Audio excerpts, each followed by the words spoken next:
Hello, mayang hapon sa tanan. Na ako karon sa Triumph, Home Depot, Sibulan. Okay. So na may question. May question ha. Kung saan pagkahimong Salmon Ambassador? Saan pag-apply?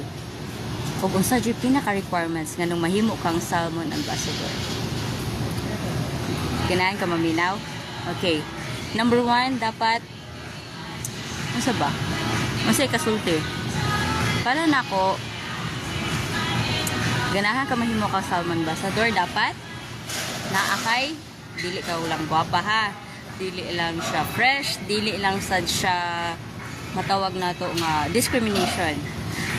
Para mahimo ta Salmon Ambassador, kinhanglan na atay wit.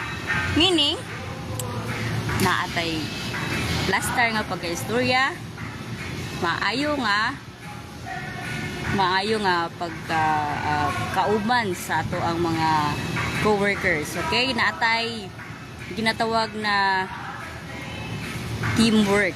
Sa atong kaugalingon pa lang, kabalo na ta makibagay sa ato ang mga katrabaho. Bisan asa ta dapat ibutang. Okay?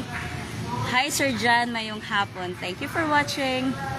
SA John Merit of Tanhay, NIG ba ka Sir John? Mayong hapon diha ka di mo.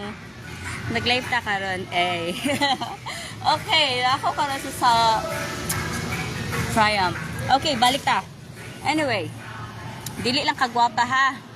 So dapat kabalo ka mamaba. Okay?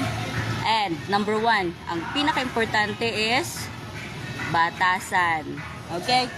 So bisan asa ka padulong, bisan asa ka nga company, bisan asa ka ibutang sa kalibutan sa unsa ka nga position, bisan dili ka Salmon Ambassador, pero ang number 1 jud kaayong importante, attitude.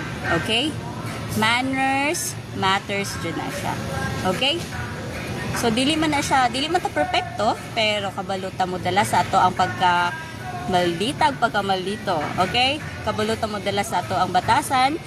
And number 1 rule, pagsulod nimo sa imong station is, ang imong dalhon is, ang imong pagkamaya, imong the best nga attitude. Okay? So, see you next time. So, kada mo'y number 1 nga, tawag na to, importante para mahimo kang sales ambassador. Imuhang attitude. Okay? See you around. Bye!